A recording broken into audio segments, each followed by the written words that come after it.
When the sun sets, the undead awaken. To slake their hunger, they feed upon the herd of unaware mortals. Right beneath our noses, the kindred clash against their rivals as they vie for control of the city of San Francisco. Are you strong enough to cheat Final Death and see another night? Vampire the Masquerade Rivals expandable card game from Renegade Game Studios.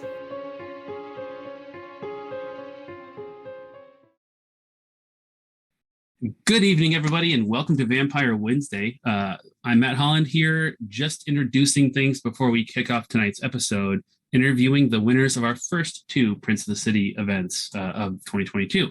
Just a quick note, this is a pre-recorded episode, so if you're asking questions, take those questions over to Discord where we can get them answered, because I met up with Phil and Brandon on Tuesday at a time that worked for all three of us to get a little bit of an insight into their tournament performance and how their decks worked, things like that.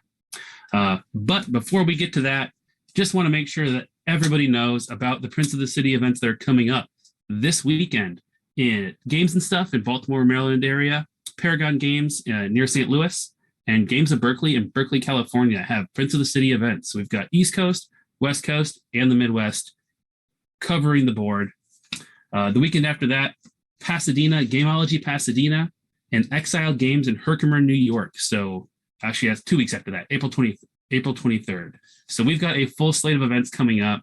There are a lot more beyond that. So head over to vampirerivals.com/prince for the full list and all the registration links, all the goodies, see the prizes. You'll get something for showing up no matter how poorly you do, and you'll make new friends and have a good time, as you will hear from our guest tonight. So without further ado, we're going to cut over to the interview with Brandon Adams and Philip Geitke, who are our first two princes of 2022. So I hope you enjoy that, and then join us on Discord if you have questions. Brandon and Phil, thanks for joining me today. You guys are our first 2022 Princes of the Cities of Dayton, Ohio, and Roseville, Minnesota. So first off, congratulations. Thank you. I see there's a lot of excitement there. You get your title right at the start. You can now just kind of coast and enjoy the rest of the year. Or maybe, when we'll talk about this, go for a second win and try and get on another card. That's the plan. That's the plan.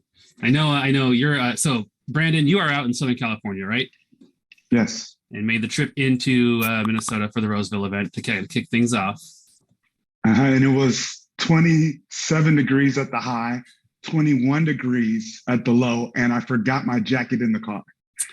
The car in California, right? Correct. So I left my car. I left my jacket in the car with my wife, and security wouldn't let me go back and get it. So all I had was a Nike hoodie, and I had to go to the Mall of America for the first time, which was awesome, and buy a jacket so I didn't die in the freezing cold. Nice. And Phil, your story maybe not quite as hectic. Are you a Dayton local, or what's your kind of home meta? My home meta is really just me and two other guys at the moment. We're working on building the group here in Toledo. Okay. So I drove about 2 hours and 15 minutes down to Dayton. And I normally played with those guys for the local events that they have down there. Awesome. Well, that's great. Both of you traveling a little bit outside of your home area. Love to see it. And that's kind of the hope with these Prince of the City events, that the prizes are cool enough to motivate some people to get out and explore a little bit. And then, of course, Phil, you're on the Discord, right? So other people who are in the Toledo area who maybe backed Rivals on Kickstarter, want to reach out to players, that's a good place to hit people up? Yes. I'm known as, I go by Chagatai on the Discord. Awesome. And then Brandon, same thing with you. And you guys also have a SoCal Rivals Discord and Facebook group, correct? Correct. And we might have the biggest play group in the world. And it's definitely a very active community. We keep it spicy. That's awesome. Phil, did your two buddies that you've been playing with come down to the event too? Yes, they were both there as well. Awesome. And how'd they do? I know one of them finished 9th, and I want to say, I honestly don't know on the other one. Awesome. Well, that's really nice. Like, I always loved when I was playing, games competitively. It was miniatures games, but taking like the weekend, kind of a friend's weekend go travel together, play together, root for each other, when somebody makes the cut or gets in. So that's a lot of fun. And I know Brandon, Edward Kim came out with you. So you guys kind of had a similar experience, just cross country. Yeah, Edward Kim is a veteran in this format of games. He played Game of Thrones, he played L5R, and he told me he was going to Minnesota. And I said, well, if you're going, I'm going. And so we both ended up at the final table, and he had my number. He was my predator.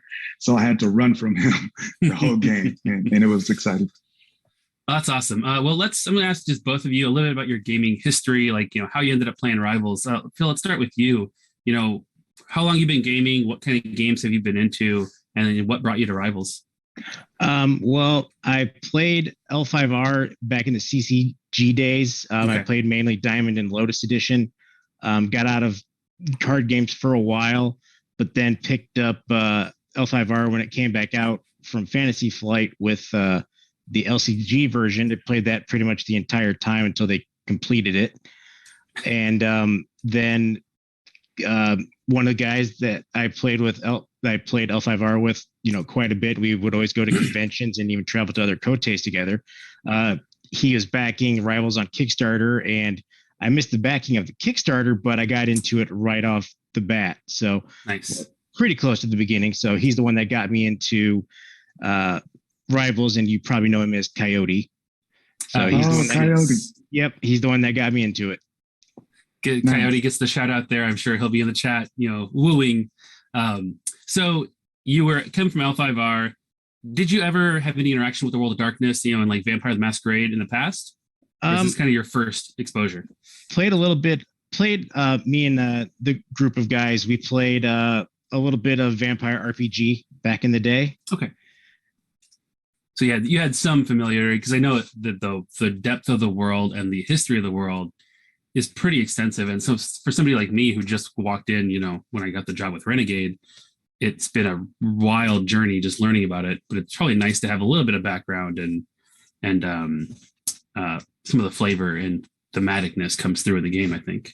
Yeah, I had a little bit. I was not very familiar with the actual individual factions of the vampires, so I'm learning quite a bit of that. Awesome. And then Brandon, how about you? So what's your gaming background? How'd you end up as a Rivals player?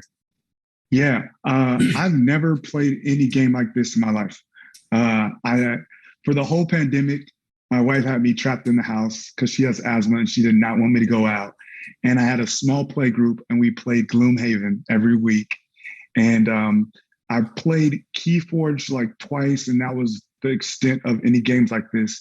But my favorite game designer does Blood Rage, and I think his name is Eric Lang. He did the first stint of Game of Thrones. And so I kind of heard about stuff like that because I like him. And Blood Rage is my favorite game. And so I went to a game night with a guy named EC Bond, who's on Discord too. Yeah, and familiar with his handle being around. Right. And he taught me the game. And then as he was teaching me the game, a bunch of other people showed up that are all part of my play group now. And there's a guy named Leverix Jones, who his real name is Jordan. When he sat behind me and showed me the game, he kind of opened my mind. He didn't just show me the rules. He was like, here's your approach. Here's a strategy. Draw for this card for this reason. And then I started to hang out with him. And they say, anytime you want to master something, corner a nerd and ask him a bunch of questions. And Leverix Jones is like the highest level of geekery and nerdery when it comes to these type of games. Like, he thinks about it all night and doesn't go to sleep. And so I've just been bugging him and asking him questions. And that's how I fell in love with the game. That's awesome. And for viewers, Leverix Jones, he has been on the stream. Actually, the last live play we did, I think it was showing off Shadows and Shrouds. He was one of those players. So he's another SoCal local. And I think you guys described him as like your kind of deck building wizard, or the man behind the decks, sort of. He's also on Discord, and I've seen him interacting with people in the deck building discussion. Yeah, we call him the architect. There you go. My deck was built by him. Edward Kim's deck was built by him. Allie, who went online, her deck was built by him. He's just that guy where every play group should have one guy like that, where they think about the game differently, and you can go to them and ask a bunch of questions, and they can help you work out some of the holes in your deck. That's awesome. Yeah, and that is a great resource when you have something like that in your play group, And then for those of you who don't have somebody like that, Discord is a great place to discuss that sort of thing with people from all over the world and get cool insights. Well, that's awesome. Let's just talk a little bit about your decks. So, Brandon, I know you were playing Hunt the Hunters. Yes. You had kind of a mix of vampires in there. And Phil, it looks like you're playing Horde the Herd, mostly Gangrel and Nosferatu, correct? A little bit of Toreador in there? Yeah, it was a 3-2-2 split. Nice. Okay. Hunt the Hunters, even with the sort of, I guess, not really a nerf, but a little bit of a tweak to the card, still obviously very playable for you. Why'd you pick that deck, Brandon? What about it was, click for you? Yeah. The truth is, I've had a form of this deck since I started playing, since Gangrel came out and I found Trinity, I got excited about it. And I've been playing a form of this deck. And I've lost every single local tournament all the way up. And the week before, I realized, and Phil, you'll understand this. I realized that what I was trying to do is I was trying to play Demand Obedience. So I needed 2 dominant.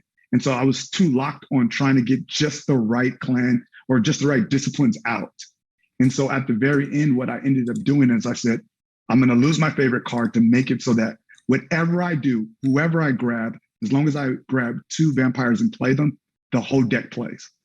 And so that was the major change I did. I never left Hunt the Hunters. I love Hunt the Hunters just because it's my favorite. And I encourage people when they're building a deck, don't just grab whatever's good, grab whatever like it speaks to you, right? Sure. Something that you really enjoy playing, and then try your best to test play that until it becomes your thing. And I just love Hunt the Hunters from the beginning.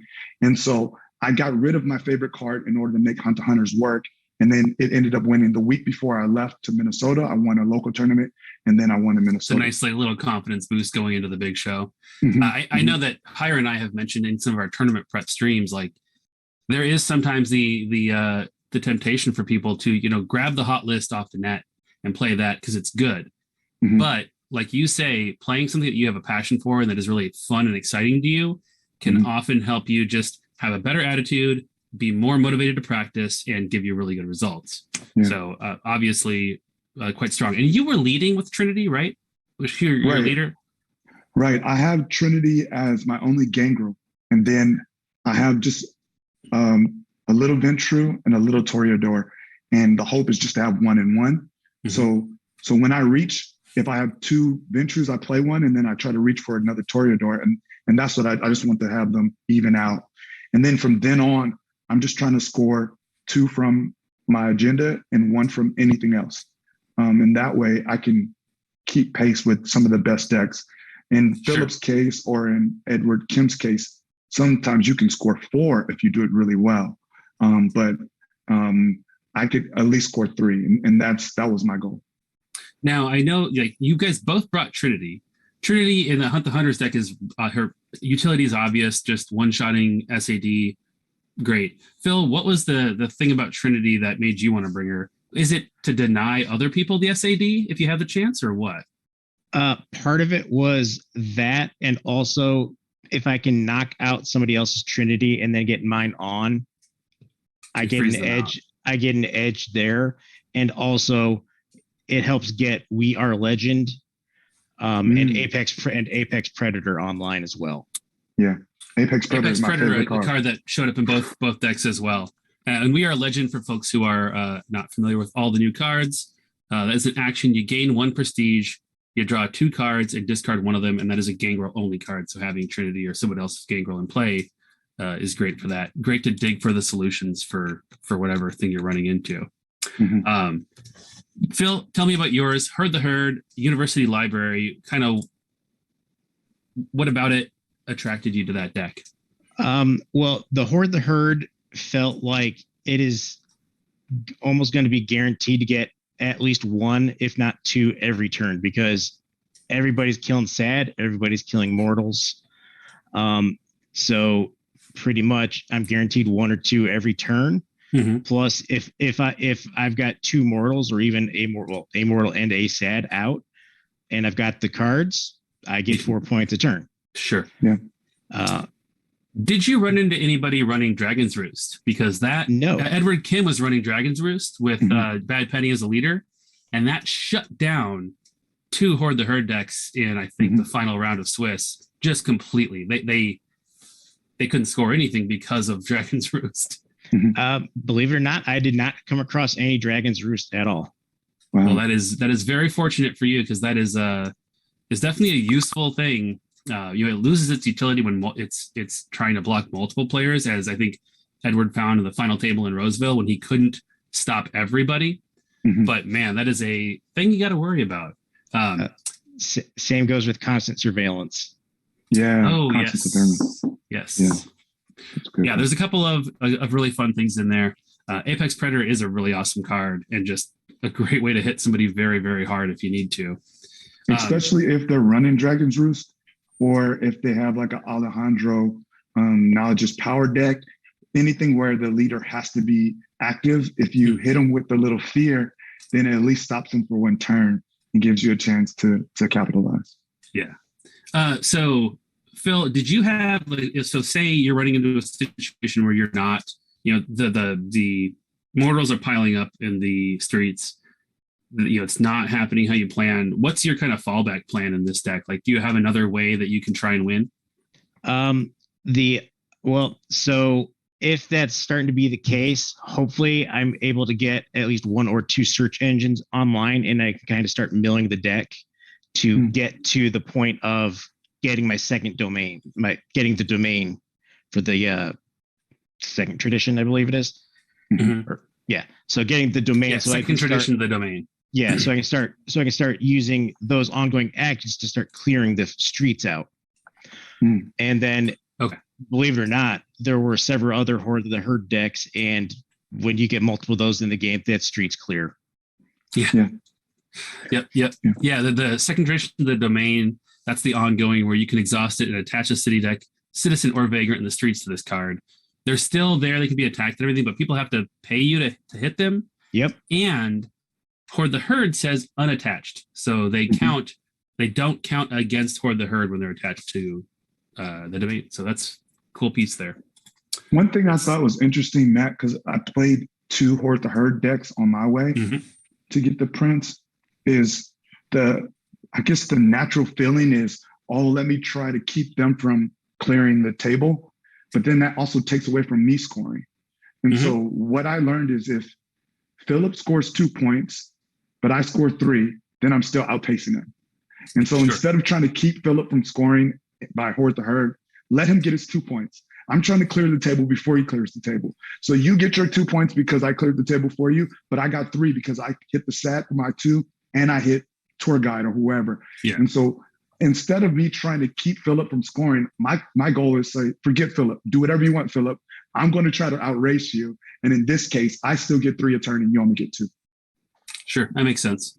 I do think there's some aspects of Horde the Herd that are really attractive to players, because it's kind of just passive income. Like the agenda points from Horde the Herd often will just happen, and then you can spend your actions trying to score those extra points or building for other things.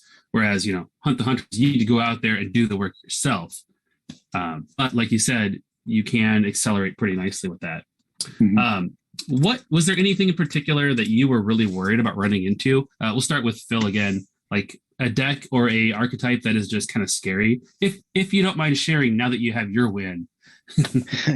Well, I know Prestige Drain, that could really be an impact, especially if I have to get like 3 or 4 vampires out to basically protect either A, my leader, or B, the main source of being able to make sure I get SAD cleared off the board. So Prestige Drain was definitely one of them. Other ones were definitely other Horde the Herd decks that would get a better flop from the city deck, because there were some instances where I saw absolutely no mortals, yet the other one got 2 every time. Yeah. So you have to had to make sure I've got a little bit of agenda lockdown on them to kind of keep me in the game.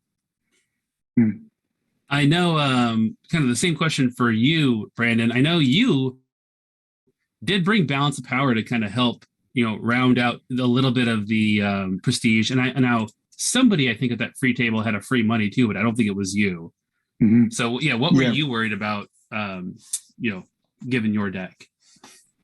I'm always concerned about any deck that can score 4 points because I know I can only score 3. Okay. And so Edward Kim's deck specifically had an ability to score 4 points because he had strength in numbers, so he gets 2 automatically. Yep. And then he can hit the streets 1 and 1 to get 2 more. Also, Knowledge is Power Alejandro deck, where you just need 10 cards and you can get that relentless draw. That deck is so fast. And so those are the 2 fastest decks in the world that I've seen so far, playing online and playing in person. So those are the 2 decks that I'm most concerned about because I know on average, I'm only going to be able to score 3. And if those decks can score 4, there's no way to outpace them. The other thing that I'm always concerned about is a deck that can just punch you in the face with 1 punch. So it doesn't matter if you have Clandestine or Trinity. If it one-shots you, you're done.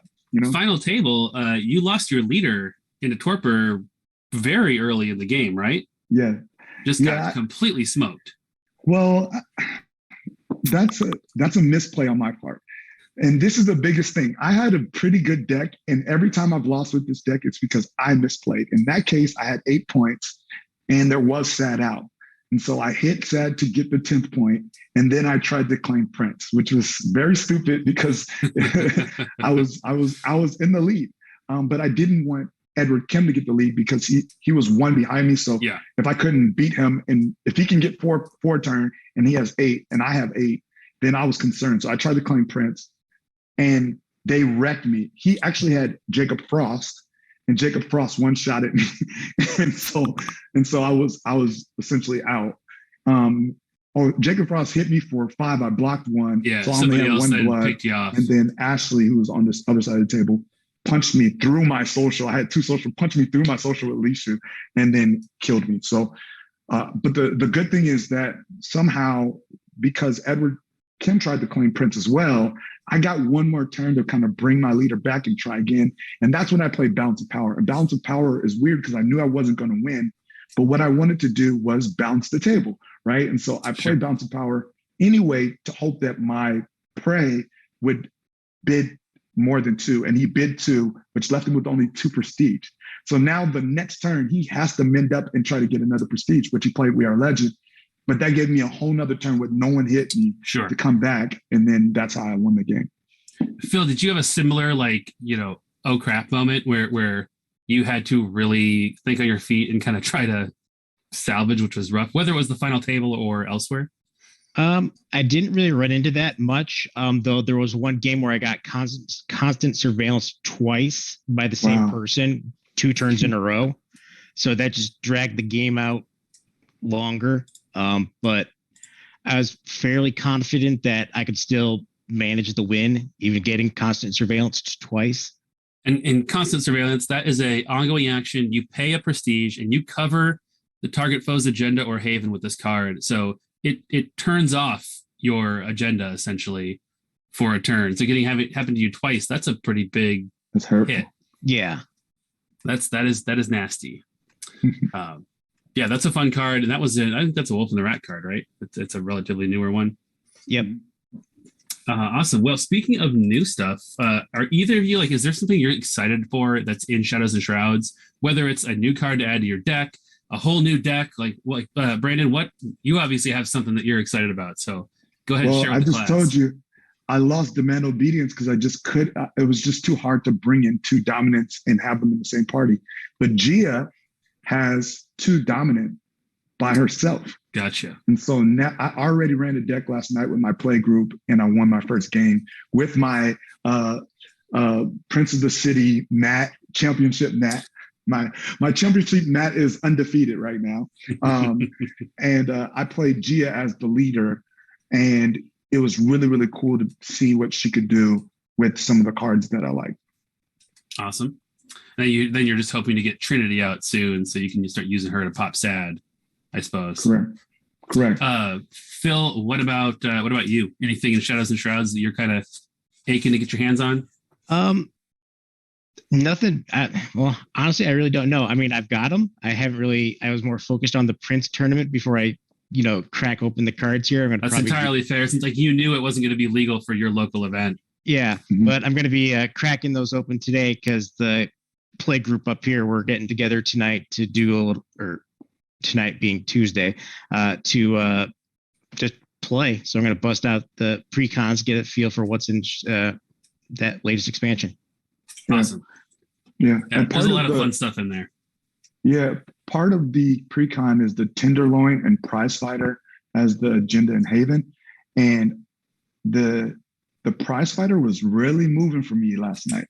And so that might be something fun to play with Philip and see how it works for you. But Prize Fighter was fun. Every time I get to hit someone, I can move an agenda onto a character. And then at the end of the turn, I move it from the character back onto my agenda card. And it was a fun way to play with it. The agenda shenanigans in that box, I think, are going to just be a lot of fun and have a lot of cool tricks that maybe you can pull on people that don't expect it or are just not thinking about that. So come May, that's going to be a nice shakeup to the next round of the Prince of the City tournaments. Do you guys each have a little bit of advice? Somebody who maybe hasn't done this before, hasn't been to tournaments, like what's a piece of advice that you would tell a player who is looking at the list of events and saying, oh, hey, there's one that's, hour and a half away. Like, should I go? Brandon, what's your advice for a player in that situation? Yeah, I would say, first of all, if you have a play group, test out a deck before you go and make sure that you feel like you have a handle on it, but definitely go. The worst thing that happens is you make new friends. You know what I mean? And so it doesn't hurt to drive an hour to go. It's going to be tons of fun. And then who knows, you might win. Like I said, I only won one tournament between now and December in my local group, and it was a week before I went. So there's no telling what will happen. And you're a newer card gamer. You're not somebody who's been playing CCGs and LCGs or ECGs for years and years and years. Right. But what I did do is I played my play group every week. I play on TTS online to make sure that I meet new people. I play against, Karasu and Coyote and Tree Shack in Oregon and Leverage Jones here. And we all play online and we talk about decks. And that way you can get a different sense of what meta's in what area, and you learn more about your own style. And then when you go to a tournament like that, it's you feel a lot more confident. So I would say, first of all, just go, have a good time. And before you go, play online or play with your friends and try to figure out what you like most and take it with you. Yeah, and I think having other people, having more experienced people who can take a look at your deck and who can say, because sometimes, and I've done this in games myself, I'm like, ooh, I'm going to use this card, and somebody will point out, like, that doesn't actually work. Like, you don't have the disciplines to trigger that card, or you put this card in and you don't have a vampire that second pair just on Discord or something, and be invaluable if you don't have a really strong local group that you can do that with. Philip, what about you? What would you say to someone who wants to go and try and be a prince? Definitely, build what suits your mentality when it comes to play. Don't try to shoehorn yourself into something that is the absolute best that you hate the mechanics of. Play what you like. Play test. I play tested, 2 days, 3 days of the week leading up to it, and one of the guys in the play group made some awesome suggestions that I made those adjustments, and hey, look, I won the title here. So, but definitely also play online.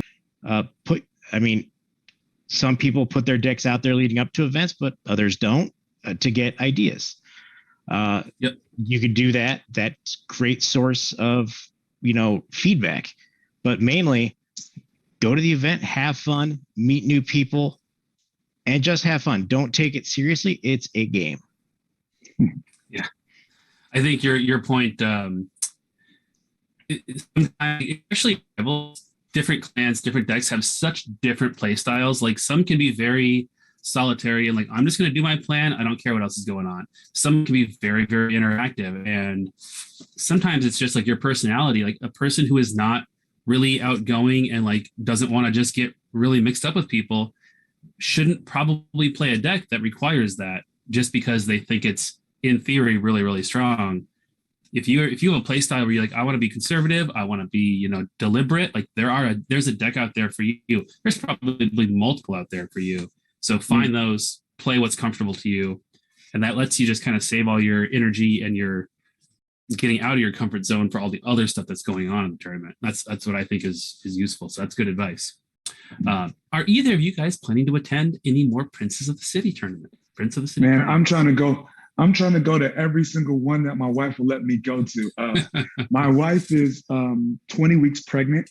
So oh yeah, you said she's due right around Gen Con, so we won't see you there. Yeah, I probably will not be able to beat Philip at Gen Con, which I was hoping to. But she's 20 weeks pregnant, and so she told me I could not go to Ohio.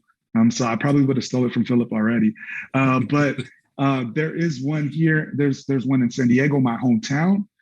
There's one here in Pasadena. There's one in Burbank. There's one in Berkeley next week. Yeah. I'm trying to go to every single one, and I'm trying to steal every title. And every city's going to be mad at me because I'm going to have like 3 titles. I'm trying to win everything. You just want the fifth expansion to be the Brandon Adams expansion where I want 2 of the vampires and a bunch of the cards all have your character. I want a clan of clones. It's going to be all me. One with my hat on, one with the beanie on, one with the beard. I just want them all me. No, I just want to meet new people, honestly. And I'm competitive and I talk trash, but I just like meeting new people. And this game has been a great way to open the doors to connect with people from all over. You definitely the king of the table talk in Roseville, in addition to being Prince, was Brandon here. Phil, how about you? Are you going to make it to any of the other events or possibly Gen Con again? I'll be at Gen Con for sure, but other Prince of the Cities, doubtful. Closest one for me is 5 hours, and obviously I'm not a travel king like Brandon here. But if I was able to go, I'd be like, I'll take everything east of the Mississippi. You can have everything west. Deal. I think he's already technically broken that because Roseville is east. Is it? I think. I live in Minnesota. I should know the answer to this, but the river does this weird thing right through the Twin Cities. So things that you would expect to be on one side are sometimes on the other. Okay, that's the one exception. That's awesome. Well, there is one more question I have for each of you. So because you won, you're going to get made into a vampire. We've seen Josh Johnson's art, kind of the sketch of that. Brandon, what clan, like if you could choose, and we're not saying you will get your exact choice because we're not going to make, 30 Nosferatu vampires if that's what everybody wants. But if you had to pick a clan to be, what would your vampire clan be? That's a good question. I've really been tempted to pick Gangrel just because Trinity really did it for me. I don't know. You know what? I told one of my guys from my play group that if he wins, then we'll pick the same clan, and then we'll just have a bunch of us in LA. Like 3 of us will win a title, and 3 of us will be in the same clan. But right now, I'm strongly leaning towards Gangrel. Gangrel. So I am a Gangrel. I mean, the art that we commissioned for me is Gangrel. My boss is a Gangrel, and her art had her dog in it, which was nice. A pretty cool little touch. Philip, how about you? I would be in good company if I was in a Gangrel with you. Yes, Trinity. I would probably go with Banu Hakim. Okay. So one of the ones that hasn't shown up in the game yet. We know that Ravnos and, what's the dragon in the rogue? It's Ravnos and another clan. So we have not announced Banu Hakim yet, but that doesn't mean that it's not possible because we're still working on more expansions. So awesome. That is really cool. Well, I just want to congratulate both of you. Your performance, nice job getting out there, evangelizing for the game and just showing up and playing and getting that win. I hope that you guys can make it to more events this year, whether it's Gen Con or just another Prince, and hope that anybody who's at home watching this, I hope that you feel inspired to get out there, go to an event, start a local play group, talk to your game store, get some OP kits in, because seeing Rivals play there on the table again, since I hadn't really seen it live since Gen Con, is just so cool. When you see it, those 4-player games and the shenanigans and the chicanery and all the interaction of that play style is really fun. And I think more people should get a chance to do it. So thanks for joining me, guys. Any last words or shout outs to your meta or people who helped you along the way? Brandon?